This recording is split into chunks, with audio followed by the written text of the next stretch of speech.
근데 이거 손인장님도 같이 생각하셨던 것 중에 하나라는 소문이 네, 방금 알게 됐습니다. 저희가 이렇게 오래 하면서 한 번도 소재가 겹쳤던 적이 없었는데 처음으로 겹쳤네요. 놀랍습니다. 사실 저희 막 맞추지 않잖아요. 네. 오늘 처음으로 겹쳤네요. 아, 신기합니다.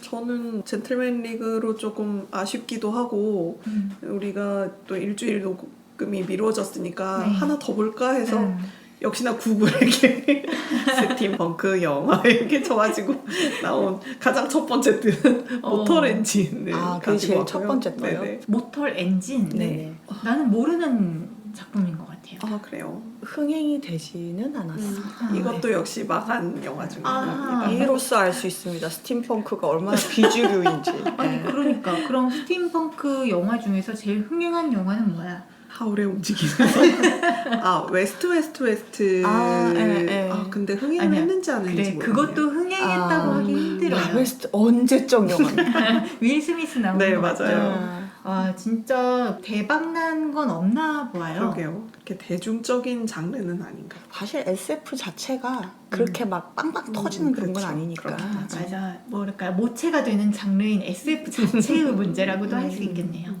그러면 줄거리 소개를 제가 간단히 하고 이 뒤는 선 이장님께 아니, 맡기는 나도 걸로. 줄거리밖에 없는데? 둘 다 나가. 영화는 이제 거친 목소리로 거친 목소리. 네, 거친 목소리로 나레이션으로 시작을 하는데요. 젠틀맨 리그도 그렇고 이것도 그렇고 시대가 우리의 현대 시대는 아니기 때문에 좀 네. 시대 상황을 설명을 하면서 세계관을 먼저 설명하고 시작하는 것 같아요. 나레이션을 그대로 읽어드리면 60분 짧은 시간 동안 고대인들은 인류를 종말 위기에 빠뜨렸다. 살아남은 자들은 이동식 주거 방식으로 오염된 지구에서 새로운 삶을 시작했다. 식량과 연료 확보 경쟁에서 힘없는 자들은 사라졌고 힘있는 자들은 점점 강해져갔다. 그리고 새 시대가 시작했다. 여기도 똑같이 네, 새로운 시대를 이렇게 찾습니다. 서쪽 세계의 위대한 견인 도시들의 시대가 이러면서 영화가 시작해요. 근데 이건 약간 뭔가 아포칼립스 같은 네, 느낌이. 맞아요. 네. 포스트 아포칼립스. 네. 스팀펑크가 약간은 이렇게 과거의 대체 역사물을 많이 다루는데 네. 이 작품은 3000년대 초반을 다루고 있습니다. 3천. 네. 그래서 네, 포스트 아포칼립스 상황이고요. 먼저 배경 설명을 좀 하면 양자 무기로 이제 인류는 거의 멸망 직전까지 갔고요. 살아남은 소수 인류는 지구는 이제 지각 변동도 있고 기후 변화도 있고 굉장히 생존하기 터프한 그런 환경이 돼서 이런 자연재해들로부터 살아남기 위해 영국의 발명가 니콜라스 쿼크의 도시진화론을 받아들여요. 도시진화론은 뭐냐면 도시를 이동도시로 만듭니다. 그래서 거대한 바퀴와 모터로 움직이는 그런 도시인데 걔네들이 이렇게 돌아다니면서 큰 도시가 작은 도시들을 잡아먹는 거예요. 아니 잡아먹는다고요? 네. 물자가 부족하잖아요. 무슨 팩맨 같은 게 딱 떠오르네요. 그렇죠, 그렇죠. 예. 그러니까 잡아먹으면서 그런 부족한 물자를 이렇게 보충을 하는. 그렇게 양육강식 시스템이 있어야지 우리 인류가 전체가 살아날 수 있다라는 그런 주장이었는데 그 주장이 힘을 얻으면서 이제 온갖 크게 견인 도시들이 만들어지고 서로 쫓기면서 이렇게 사냥을 하는 형국이고요. 네. 그 이동하는 도시뿐만이 아니라 공중에 이렇게 떠 있는 그런 공중 도시도 있고 영화에 나오지는 않았지만 수상 도시나 뭐 쇠빙선 도시 뭐 이런 것도 있고 그리고 또 아니다 사람은 정착을 해야지 하고 정착하고 살아가는 반견인 도시 연맹이라는 정착 문명들이 또 있고 서로가 서로를 견제하는 그런 세계예요. 되게 특이한 설정이네요. 그렇죠. 이제 직접적으로 영화는 붉은 머플러를 둘러싸고 있는 소녀가 망원경으로 이렇게 뭔가를 관찰하는 걸로 시작을 하는데요. 네. 소녀의 망원경에 이제 거대한 기계로 덮인 건물이 딱 잡히고요. 소녀는 그대로 근처에 있는 마을로 도망을 갑니다. 마을은 고철 같은 기계로 얼기설기 쌓인 것 같은 그런 작은 규모의 도시라고는 하지만 마을 규모의 사이즈고요. 마을 사람들도 막루대에서 도시를 발견을 하고 견인 도시가 온다, 사냥꾼이 온다 라고 이렇게 알려요. 네. 그러면 이 얼기설기 모여있던 걔네들이 다 이렇게 분리가 되고요. 착착착착착 하면서 분리가 되면서 거대한 이제 바퀴들이 이렇게 돌아가면서 뿔뿔이 이렇게 도망을 갑니다. 아니, 네. 이게 CG 그래픽이 되게 잘 되어 있네요. 네. 이 영화의 가장 큰 장점이 시각적 효과가 굉장히 잘 돼 있어요. 볼거리는 확실하다. 네. 진짜. 그러면서 그 하울의 움직이는 성에 나오는 하울 집 있잖아요. 막 이렇게 걸어 다니는. 근데 걔는 이제 다리가 있었으면 그런 집에 이제 커다란 바퀴들이 달려 있다라고 생각을 해주시면 될 것 같고요. 굴뚝에서 이제 검은 연기를 뿜으면서 열심히 이제 도망가는데 열심히 도망가도 사이즈가 엄청 차이가 나거든요. 거의 100배 가까이 이렇게 사이즈 차이가 나서 결국은 이제 이 거대한 도시 런던이 이 작은 도시를 잡아먹습니다. 아니 근데 덩치가 크면 속도가 더 느릴 것 같은데 그러지 않나 봐요. 엔진 출력이 다르지 않을까요? 엔진이 다르구나. 런던 가장 꼭대기 옥상에서는 이 사냥 레이스에 열광한 런던 시민들이 이제 환호성을 지르고 있고요. 가장 강력한 견인 도시들 중 하나인 런던은 화려함과 달리 이제 일주일 분량의 그 연료와 자원밖에 없는 거예요. 그래서 이런 식으로 북해를 건너서 대륙으로 넘어와가지고 조그만 도시들을 사냥하고 다닙니다. 그래서 이번 사냥도 이제 바바리아의 작은 광산 도시를 노리고 있는 거고 이제 벽돌, 석탄, 철, 소금 등을 얻으려고 이제 사냥을 하고 있어요. 결국은 이제 이 도시는 잡히게 되고요.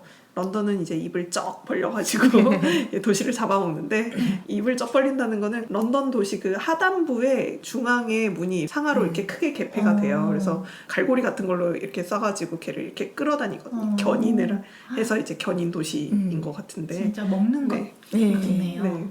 끌어다니는 부분에 이렇게 문이 열리면서 가운데에 거대한 용광로 같은 게 보이거든요. 네. 그래서 진짜 좀 입을 벌려가지고 잡아먹는 그런 느낌, 생체적인 느낌이 들어요. 그러면 도시를 그런 식으로 이제 견인해버리면 그 잡아먹힌 도시 안에 있던 사람들은 어떻게 되는 거예요? 네, 사람들도 이제 같이 런던 도시에 들어오게 되는 거고요. 네. 일단 자원은 수탈하고요. 사람들은 죽이거나 그러진 않는데 받아들이긴 했는데 하층 노동자라고 하는데 거의 노예처럼 굴리죠. 네. 그래서 처음 받아들여줄 때는 살짝한 시민 여러분 반갑습니다. 런던에 오신 것을 환영합니다. 막 이런 방송이 나오면서 지니고 계신 소진품은 아주 개인적인 거 제외하고는 다 내놔라. 뭐 이런 식으로 다 수거를 하고요. 네. 그런 와중에 아까 등장했던 우리의 주인공 붉은 머플러 소녀 헤스터는 칼을 뺏기지 않기 위해서 이렇게 잘 숨긴 다음에 그 런던 도시에 잠입을 해요. 한편 우리의 남자 주인공 톰은요 흥분한 인파들을 제치면서 출근을 하는데요. 거기도 출근이 출근을 합니다. 그럼요. 그리고 3년에도 그거 어쩔 수 없어요. 지각도 합니다. 네, 인파들 때문에 서둘렀지만 지각을 결국 했고요. 직장은 런던 박물관으로 톰은 역사학자 길드의 3등 견습생이에요. 그래서 온갖 유물들을 보관하는데 그 박물관이 그 유물들이라는 게 현대 문명에 나오는 그런 기계들, 뭐 토스터기 뭐 이런 거, 지금 우리가 TV, 쓰고 있는 것들 이런 기계 문명들을 유물로 갖고 있고요. 개인적으로 그 박물관 씬이 좀 재밌긴 했어요. 그래서 이게 3000년이니까 그 시점에서 본 우리 문명은 지금 과거잖아요. 그렇죠. 진짜 옛날이잖아요. 1000년 전의 과거.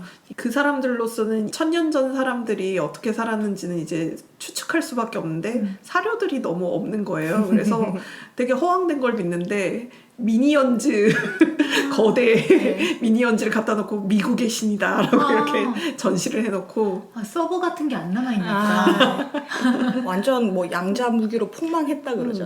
그러니까 그러면서 이제 왜 20세기 사람들은 글을 쓰지 않은 거지? 그때부터 글을 잊은 것처럼 하면서 이렇게 지나가는데 그 옆에 깨진 아이폰 뭐 이런 것들이 있는 거죠. 그러니까 사람들이 다 여기에서 폰으로 막 쓰고 있는데 그걸 이제 그 사람들은 킬 수가 없으니까 글을 안 썼다 이런 식으로 판단을 하고. 그러니까 우리가 마치 구석기, 신석기 이렇게 시대 구분을 하는 것처럼 여기에서 보는 우리 시점은 딱 이름이 써진 게 스크린 에이지 이렇게 돼 있거든요. 그래서 뭐 TV, 뭐 아이폰 뭐 이런 거 있으면서 스크린으로 뭔가를 다 했는데 참 좀 뭐 이러면서 잘 모르겠네. 제가 나중에 기회 되면 이야기하고 싶은 포스트 아포칼립스물 게임 중에서도 그 유물로 머그컵 같은 게 나오는데 머그컵마다 앞에 로고 같은 게 막 박혀있고 그렇잖아요. 자기 회사 로고 박혀있고. 그러면 그걸 그렇게 신성한 물건으로 생각을 해요. 신의 문자다 이러면서 뭔가 물을 마셨을 거라고는 생각도 하지 않더라고요. 우리가 알고 있는 것도 다 거짓일 수 있어요. 그렇죠, 네, 그렇죠. 맞아요. 미니언즈가 원래 책이 원작이거든요. 네. 책 원작에는 미키마우스로 나와요. 아. 그래서 미키마우스 신을 믿었다고 생각을 하는데. 근데 디즈니 저작권 때문에 그렇죠. 못 예, 디즈니니까. 그렇죠. 그래서 미니언즈로 타요. 더 재밌는 설정인 것 같아요. 네, 그쵸. 네, 미키마우스보다. 네, 톰은 신분이 하층민 출신이에요. 그래서 약간 차별받으면서도 굉장히 발랄하고 선량한 소년이고요. 잠깐 나이가 어떻게 되죠? 이게 원작에서는 15세 정도의 소년으로 아. 묘사가 되어 있는데 네. 배우는 성인이고 여기서도 약간 성인 느낌인데 그래도 약간 어른 느낌은 아니어서 그냥 저는 소년이라고 묘사를 저는 하겠습니다. 출근이라는 단어를 아하. 들은 순간 30대를 30대 견습생이라고 네, 말씀드렸죠. 잘못 생각했네요. 그러니까 저도 그냥 배우 보고 그냥 20대라고 생각을 했거든요. 그러니까 여자 주인공, 남자 주인공 둘 다 그냥 20대라고 생각했다가 원작 보고 깜짝 놀라가지고 10대였네? 그래서 오늘도 동료에게 무시당하는 톰은 도시가 하나 잡혀왔잖아요. 네. 그러니까 하약장에서 물품 처리해와라고 이렇게 명령을 받고 이제 하약장으로 내려갔는데요. 하약장에서는 이제 압수품을 선별을 하고 그 중에서 이제 역사적 가치 있는 거는 박물관으로 올리고 뭐 아닌 것들은 용광로에 쏟아부어서 연료로 사용을 하거든요. 근데 그 하층 부역장에서 자신의 영웅인 테데우스 밸런타인을 만나게 되는데요. 밸런타인은 이 이동도시 런던의 탐험가이면서 아까와 같은 그런 사냥이 이루어질 때 이걸 좀 본격적으로 지휘하는 그런 사람이에요. 그래서 사냥당하는 입장으로서는 썩 이렇게 영웅이라고 불릴 만한 입장은 아니죠. 근데 밸런타인은 역사학회 장이기도 해가지고 톰이 아까 견습생이라고 했잖아요. 네. 그래서 톰으로서는 이제 굉장히 동경하는 인물이고요.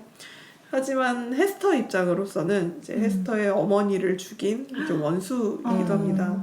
헤스터가 여기에 잠입한 목적이 이제 밸런타인을 죽이기 위해서였는데 복수를 위해서. 네. 그 하역장에 내려온 밸런타인을 마주친 헤스터가 이제 밸런타인을 칼로 찌르고 그 광경을 목격한 톰이 이제 헤스터를 추격을 하게 되는데 추격을 하고 어치저치 엎치락뒤치락하는 가운데 헤스터가 이제 도시 밖으로 떨어지게 돼요. 그러면서 이제 머플러가 확 벗겨지는데 이제 얼굴에 흉터가 이렇게 남아 있고 이게 바로 밸런타인을 거역한 사람들의 모습이다. 밸런타인에게 펜더라쇼가 어떻게 됐는지 물어봐라 라고 하면서 이렇게 딱 떨어져요. 밸런타인은 죽지는 않았고. 네, 찔리기만 하고 죽지는 않았고 뒤늦게 이제 밸런타인이 이렇게 와서 톰이 제가 뭐 잡으려고 했는데 애가 떨어지고 뭐 이런 설명을 하다가 근데 펜도라쇼가 누구죠? 라고 묻는 순간 밸런타인이 톰을 툭 치면서 톰까지 같이 떨어지게 돼요. 아니, 오늘 리액션 되게 좋은데요? 네. 밸런타인 완전 나쁜 새끼네요. 네. 둘은 그렇게 떨어지고 톰은 이제 런던 밖을 벗어나 본 적이 없는 애거든요. 그래서 제발 런던으로 가게만 해주면 내가 뭐든 도와줄게 뭐 이런 식으로 사정사정도 해보지만 헤스터는 이제 들은 채 완채를 하고 그러면서 아무것도 없는 황야다 보니까 둘이 이제 뭐 생존물처럼 식수를 얻기도 하고 막 이러면서 버텨나가는데 거기서 좀 웃긴 장면이 나오죠. 맞아. 헤스터가 윙키라는 과자를 꺼내거든요. 네네. 그 미국 국민 과자 트윈키 있잖아요. 네네. 그거 상표권 때문에 이제 트윈키라는 거는 못하고 윙키라고 하는데 하나를 먹고 하나는 톰을 줘요. 근데 톰이 이렇게 봤더니 유통기한 2118년? 야 1000년 전에 걸 먹으라고? 막 이렇게 하는데 에스터가 고대 음식은 아무리 오래돼도 상하지 않아 막 이러면서 방부제를 엄청 쩍쩍 그러니까 이게 하이테크인지 방부제인지 알 수가 없어. 1000년 뒤에도 멀쩡해. 그래서 먹는데 실제로 맛있게 먹습니다. 톰이 놀라운 걸 먹었다는 표정으로 이렇게 맛있게 먹어요. 그 좀비랜드 영화 보셨나요? 거기서도 그 주인공 남자 중에 한 명이 그렇게 마지막 남은 트윈키를 찾아다닙니다. 그래요? 그거 먹고 싶다고. 아. 진짜 궁금한데 저도 안 먹어봐가지고 저게 뭐길래 그렇게 찾아다니나. 롯데에서 나온 그 카스타드 있잖아요. 네. 과자. 그거랑 약간 비슷하대요. 생긴 것도 약간 그런 근데 느낌이더라고요. 이제 크림이 좀 더 음. 꾸덕꾸덕하지 않고 액체에 비슷한 그렇다면 우리나라에서 만약에 이런 게 나온다면 나중에 초코파이 엄청 찾아다닐 수도 있겠네요. 그럴 수 있겠네요. 저는 눈에 띄네라고 생각했는데 그게 인간 아니에요. 사료는 네. 눈에 띄는 애가 맞긴 하지만 약간 국민 과자라고 하면 초코파이가 더 상징적이지 않나요? 그렇죠. 미국에선 심지어 트윈키를 튀겨서도 먹는다던데요. 아, 그거는 진짜요? 칼로리 폭탄. 는 마치 우리나라 모든 과자를 지금 사람들이 에어프라이기에 넣어서 먹는 맞아. 것처럼 홈런볼 구워 먹으면 그렇게 맛있다고 합니다. 공식적으로 몇 초 해야 진짜 나왔어요? 네. 그래서 찾아보시면 과자별로 알맞는 시간 다 정리되어 있는 것도 있고 그래요. 해먹어봐야 되겠다. 근데 진짜 맛있을 것 같지 않아요? 홈런볼은? 그 진짜 과자가 공장에서 갓 나오면 진짜 맛있대요. 근데 그 에어프라이어에 돌리면 그 갓 나온 맛이 난다고 하더라고요. 우리가 어쩌다가 트윈키에서 먹는 거에 갑자기 진심이 돼가지고 먹는 거 이야기 나오니까 신나가지고 떠들었어요. 생존물의 가장 중요한 것보다 먹는 거다. 네, 그렇게 떠돌아다니다가 둘은 해적한테 잡히고요. 노예 또는 식량으로 팔려갈 처지에 처하게 됩니다. 일단 먼저 헤스터부터 팔리게 되는데 헤스터는 1쿼크부터 이제 경매가가 시작이 되는데 코크. 네. 돈 단위가 네. 코크예요. 약간 험상궂고 뭘로 재료를 쓴지 모를 소시지 제조업자한테 팔려갈 처지에 놓이게 되죠. 2쿼크, 3쿼크, 4쿼크 막 올라갔는데 누군가 이런 경매 장면에 꼭 이렇게 몇억 몇천 현금이다 이렇게 나오는 사람이 있어야 되잖아요. 넘사벽 부르는 사람. 그렇죠. 50쿼크라고 이렇게 부르는 사람이 등장하고요. 그쪽을 봤더니 빨간 코트에 선글라스에 쇼코트에 동양인 여성이 되게 멋있게 이렇게 강렬한 나오는 거죠. 등장? 네. 그 빨간 코트의 여성은 에나팽으로 영화 초반부터 에나팽 그 현상수배 전단지가 막 이렇게 보여요. 그래서 반체제 인사 막 이러면서 반견인도시 연맹 리더 막 이러면서 보신 분은 반드시 신고하라 이런 포스터가 계속 있는데 바로 그 인물이고요. 이제 노예상인은 아니 50코크보다 너 신고하고 받는 현상금이 더 클 것 같은데 라면서 협조적이지 않게 나오고 예, 우리 언니는 굉장히 멋있는 액션으로 샹샹샹샹 적들을 다 날리고요. 네, 무사히 헤스터와 톰을 데리고 탈출하게 됩니다. 과연 그들은 여기서 자르는 네, 거예요? 저는 여기서 자릅니다. 진짜. 네. 굉장히 초반부 아니에요? 편집점이 다르네요. 네. 헤스터랑 톰이 누군지를 알고 데리러 온 사람이에요? 헤스터를 데리러 왔고요. 그럼 톰은 이제 얻어 걸리는 네, 그렇죠, 거구나. 그렇죠. 네. 톰은 애초에 런던 밖으로 나간 적이 없었던 인물이잖아요.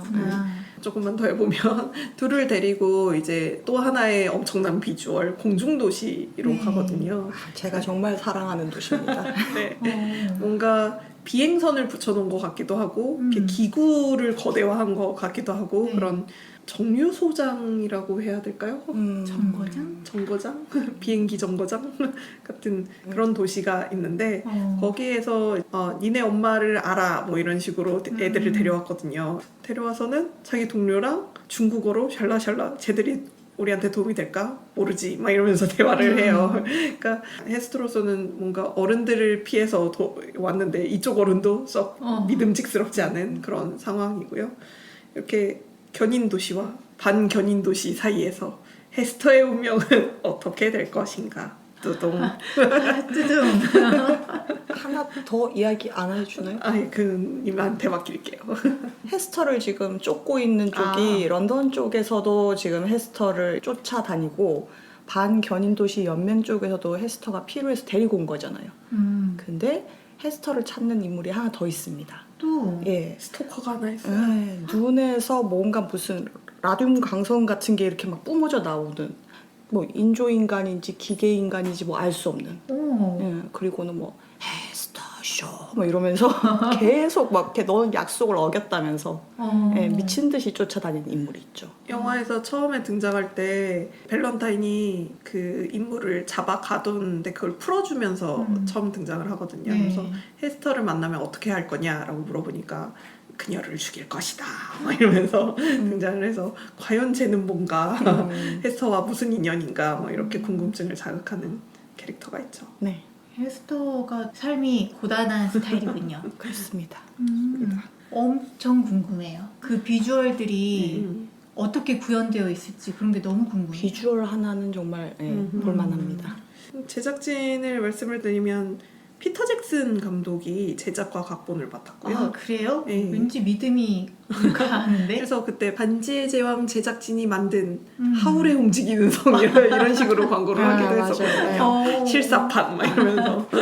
그리고 이제 크리스찬 리버스가 연출을 맡았는데요. 크리스찬 리버스는 1992년 피터 잭슨의 브레인데드의 스토리보드 아티스트로 활동을 시작을 했고요. 그 후로 계속 피터 잭슨하고 같이 일을 하면서 시각효과 감독을 했었어요. 그래서 킹콩이나 반지의 제왕이나 호빗 같은 작품의 시각효과 감독을 했었고 아, 이번 모터 엔진이 장편 연출 데뷔작입니다. 그래서 그 시각 효과가 네, 아주 그거는 잘 믿고 볼 수 있는 아하. 한치의 아쉬움이 없는 하지만 그러나 그러나 저희 둘 다 계속 강조하면서 이야기하는 게 정말 비주얼은 볼만해요. 네. 그렇다면 나머지는 네. 여주인공 헤스터 역에는 아일랜드 배우 헤라 힐마가 맡았고요. 남주인공 톰에는 엄브렐라 아카데미에서 클라우스 역을 했던 로버트 시안이 연기를 했습니다. 그리고 대중적으로 익숙한 배우로는 테데우스 발런타인의 매트릭스의 스미스 요원, 아, 네. 에이전트 스미트. 네, 휴고 위빙 배우가 오, 했고요. 네. 이제 아까 그 빨간 코트의 멋있는 언니는 한국계 미국인으로 가수 활동도 하면서 뭐 팝 아티스트 활동도 하고 배우로도 연기를 하는 김지혜 씨가 연기를 했어요. 오. 영화는 네, 비평도 썩 좋지 않았고 흥행도 제작비를 건지지 못했던가 아니면은 비슷한 정도의 성적을 냈고요. 영화가 호불호가 갈릴 수밖에 없을 것 같아요. 맞아요. 스토리 라인도 약간 단순한데 네. 이렇게 뭔가 복수를 하고자 하는 소녀와 이제 약간 긍정적이고 낙관적인 소년의 모험담 이런 식으로 줄일 수 있을 정도로 단순한데 그 단순한 스토리가 엉성했거든요. 네. 군데군데 조금 아니 여기서요? 아니 갑자기요? 여기서요? 이런 부분들이 두세 군데 좀 이렇게 나와가지고 그런 부분이 있었는데 그럼에도 저는 되게 흡족하게 봤던 게 역시 비주얼. 네, 초반에 그 이동도시들의 사냥 장면을 본 것만으로도 이 작품은 가치를 다 하지 않았나. 네, 그걸 다시 돌려 말하면 그 장면만한 임팩트가 없었다라고 볼 수도 그러니까 있는데. 싹 견인해 가고 안에 들어가서 이제 새로 오신 것을 환영합니다. 거기서부터 이제 좀 이렇게 보게 되는. 네. 아니 그러면 원작 소설 보셨다고 했잖아요. 아, 예, 선생님. 예. 원작도 그렇게 좀 스토리가 힘이 떨어지나요? 아유, 이게 견인도시 연대기 4부작 중에 첫 번째 아유, 네, 작이거든요. 사부작이에요. 네. 원작은 필립 리브이고요. 네. 2001년도작입니다. 영화가 2018년도작이죠. 네. 그렇죠. 근데 이 연대기를 되게 이곳저곳에서 추천을 많이 받았었어요. 네. 그래서 아니 그 정도로 추천을 받았는데 이런 스토리 라인이었어? 라고 해서 너무 이상해가지고 이제 결국은 책을 읽어보게 됐어요. 그러니까 영화에서 너무 만족을 못해서 그러니까 책을? 네, 그러니까 이 정도인데 그렇게 추천이 나올 만한 이야기란 말이야? 라는 생각이 좀 들었거든요. 근데 아니나 다를까 원작을 엄청 구겨 넣은 거더라고요. 아, 저런. 좀 설명이 부족한 부분이 곳곳에 보여요. 장황하게 설명하기에는 템포가 느려지기도 하고 그래서 뭔가 최대한 보여주려고 보여준 것 같긴 해요. 그 노력이나 고민은 이해가 되는데 원작을 모르고 그냥 보면 뭐지? 왜 지금 둘이 싸우지? 뭐 이런 부분도 있고 그러니까 어느 부분은 너무 쉽게 넘어가는 부분도 있고 그렇거든요. 차라리 드라마로 나오면 좀 더 이렇게 좀 살릴 부분이 많지. 호흡을 길게 갔었어야 그럴 되는구나. 생각은 좀 들더라고요. 진짜 깔끔하게 쳐낼 거 쳐내고 하는 게 나았을 텐데 그러니까, 애매하게 생각해요. 그러니까 짧은 시간 안에 기승전결을 다 보여주려고 하다 보니까 그걸 살리면서 그냥 되게 뻔한 이야기가 돼버리는. 그러니까 너무 그 비주얼 빼고는 단순하다. 네, 그래서 정말 좀 관심이 있으시면 책으로 좀 한번 읽어보셨으면 좋겠어요. 그럼 원작은 소설로서 되게 훌륭합니까? 아, 괜찮습니다. 이 정도 추천을 받을 만하구나.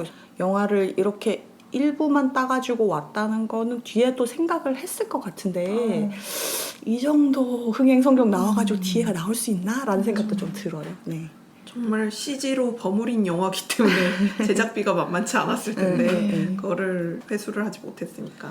감독이 너무 자기 장점 하나만 살리는 것 같습니다.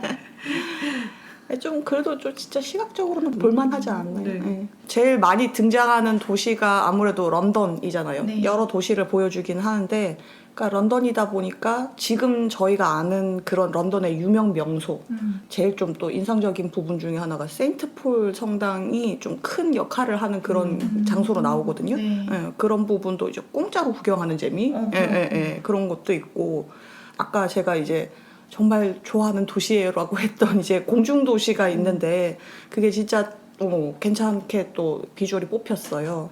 그런 거 보는 재미, 액션 보는 재미 이런 거는 또 쏠쏠합니다.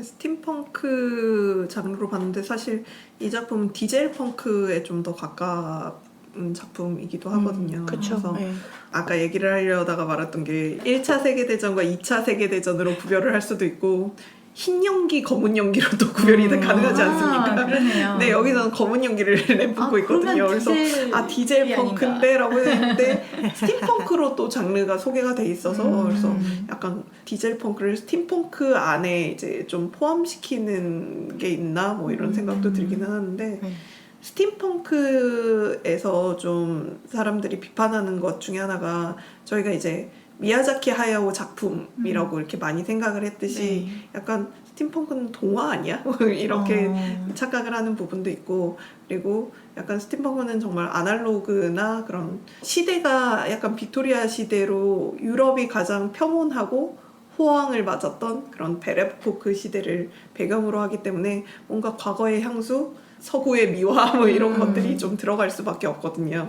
그런 좀 펑크라는 단어가 붙기에는 너무 안온하게 세계를 바라보고 있다라는 그런 비판점이 있을 수 있는데 디젤 펑크에서 그런 시각이 좀 많이 바뀐다고 하더라고요. 근데 그게 좀 이 작품에 나타나는 것 같아요. 그래서 뭔가 자원이 고갈되는 상황인데도 그 자원을 남의 걸 차지하기 위해서 이렇게 싸워가고 침략하고 이런 부분에서 약간 자본주의나 제국주의의 문제점 이런 것들을 좀 보여주고 특히 그 반견인 도시 쪽에는 유색인종들이 되게 많거든요. 그 아까 에나팽도 동양인이었고 에나팽과 같이 활동하는 사람들도 뭐 히스패닉이나 인도인이나 이런 쪽이 많고 반면에 런던에는 거의 다 백인들이고 그래도 런던 박물관 관장은 이제 흑인이기는 했었는데 약간 백인들의 침략 같은 거를 약간 암시하는 그런 부분들이 있어가지고 맞아요.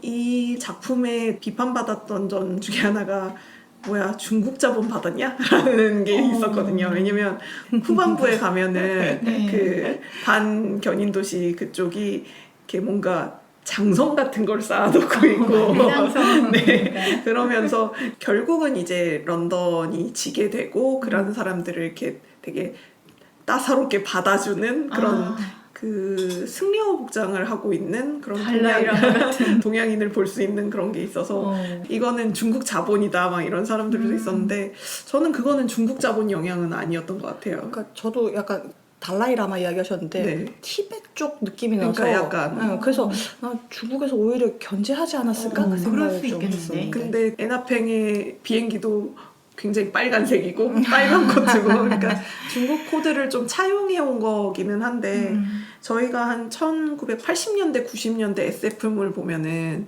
이렇게 근미래물 보면은 꼭 고위층이 일본 복장하고 일본 있고 복장하고, 그랬었잖아요. 네. 그때는 이제 일본의 호황기, 일본 버블 시대에 나왔던 SF가 이제 일본을 굉장히 강대국으로 이렇게 묘사를 근미래로 했듯이 지금은 아무래도 중국의 영향이 세기 때문에 그런 런던에 반대되는 집단에 그냥 중국을 소재로 가져온 게 아닐까 이런 게 있었고 아까 좀 제국주의를 연상을 시킨다고 했잖아요. 그래서 저는 오히려 좀 런던이 망하고 반견인 도시 쪽에서 이렇게 받아준 게 살짝은 통쾌하기도 하고 그런 부분이 있었어요.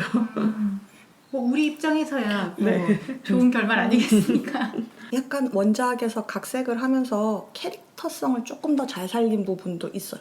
오히려 원작을 저는 이제 티네이저물이라고 생각을 안 하고 처음에 이제 읽다가 10대였네라고 해서 좀 놀랐거든요. 근데 이제 그게 예전에 그 테스팅 이야기하면서 네. 되게 인물이 좀 평면적이라고 했었잖아요. 그러니까 조금 직관적으로 알아볼 수 있는 그런 인물들이라서 좀 매력이 떨어진다고 했었는데 그런 부분이 조금은 있어요. 예, 근데 오히려 그거를 원작에서 좀 그랬던 거를 조금 이제 다듬으려고 애를 썼던 부분은 있거든요. 좀 더 입체적으로 만들려고 했어요. 캐릭터를 좀 조형을 하려고 애를 썼는데 스토리가 그렇기 때문에 음. 그게 그렇게 빛을 발하지는 못한 그런 케이스인 것 같아요. 아, 이것도 안타깝네요. 좀 더 잘 만들었으면 정말 좋았을 것 같은데. 캐릭터성이라고 하니까 생각났는데 논란이 좀 있었죠. 주인공인 헤스터가 원작에서는 흉터가 그냥 하나 정도가 아니고 흉터로 거의 얼굴이 망가졌다시피 할 수준의 이제 외모인데 영화에서는 흉터 하나로 나오거든요. 그래서 원작 팬들로서는 그렇게 이렇게 흉터투성인 얼굴이 헤스터의 상징이나 다름이 없는데 이거는 캐붕이다라고 이렇게 항의를 했고, 저는 근데 그 부분은 얼마든지 영화 쪽에서 이렇게 선택을 할 수 있는 입장이라고 생각을 하거든요. 영화가 책의 그 많은 내용들을 다 진짜 이건 우겨 넣다가 실패했지만 다 할 수는 없으니까 제작자 입장으로서는 취사 선택할 부분이 있었고 거기에서 뭔가를 좀 더 집중한다던가 덜어낸다던가 뭐 이런 부분이 필요했을 텐데 아무래도 대중적인 외모가 대중들한테는 먹히기는 할 테니까 그런 부분들을 그렇게 한 거는 이해가 된다 싶은데 이제 감독이 이제 얘가 톰하고 사랑에 빠져야 되는데 그러면 대중들이 납득할 만한 외모여야 되지 않겠느냐라는 그 발언 자체가 굉장히 너무 편협한 생각이고 네. 그리고 정작 그렇게 캐릭터성을 드러냈을 때 뭐에 집중을 했느냐 이렇게 보면은 그다지 집중해서 빛을 발한 부분은 시각 효과밖에 없잖아요. 그래서 창작자로서 아니한 변명이 아니었나 라는 생각이 좀 들었어요. 하지 않았으면 좋았을 말을 했네요. 사실 굉장히 미인 배우가 아닌 배우를 가져와도 영화상에서 얼마든지 납득 가능하게 하면은 후반부에 가서 보면은 시청자들이 와 미인이 아닌데 정말 미인으로 보이더라 이런 말도 나오잖아요. 그러니까 그런 사랑에 빠지거나 그런 건 얼마든지 서사에 녹였었어야 됐는데 그거를 안 하면서 그렇다고 다른 거에 그렇게 주력하지도 않은 좀. 그러면 양치님은 젠틀맨 리그와 모터 엔진 둘 중에 뭘 더 추천하시고 싶으신가요? 애매한데 나쁜 것과 더 나쁜 것 막 이런 거 아니에요? 네.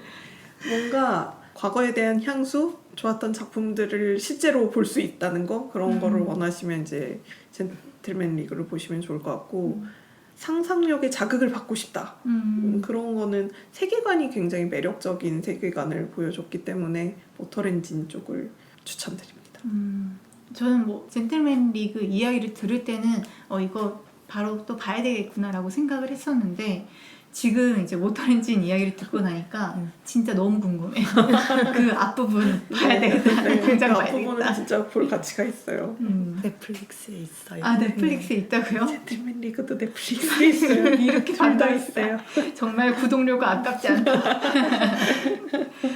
그런데 저 오늘 또 게임 가져왔거든요. 그런데 이게 스팀펑크라는 장르가 우리가 뭐 미래물로 하기도 했고 생존물로 하기도 했잖아요. 근데 그런 것보다 훨씬 이제 스펙트럼을 좀 좁힌 주제잖아요. 그렇기 때문에 진짜 겹치는 설정들이 많네요. 그쵸. 그 분위기를 내려고 하면 이런 요소가 있어야 돼 하는 그런 게 좀 있다 보니까 네. 그런 것 같아요. 그럼 이어서 바로 제가 가져온 게임 이야기를 좀 해볼게요. 알겠습니다. 이어지는 29화 3부에서는 약콩이 소개하는 게임 디오더 1886 이야기가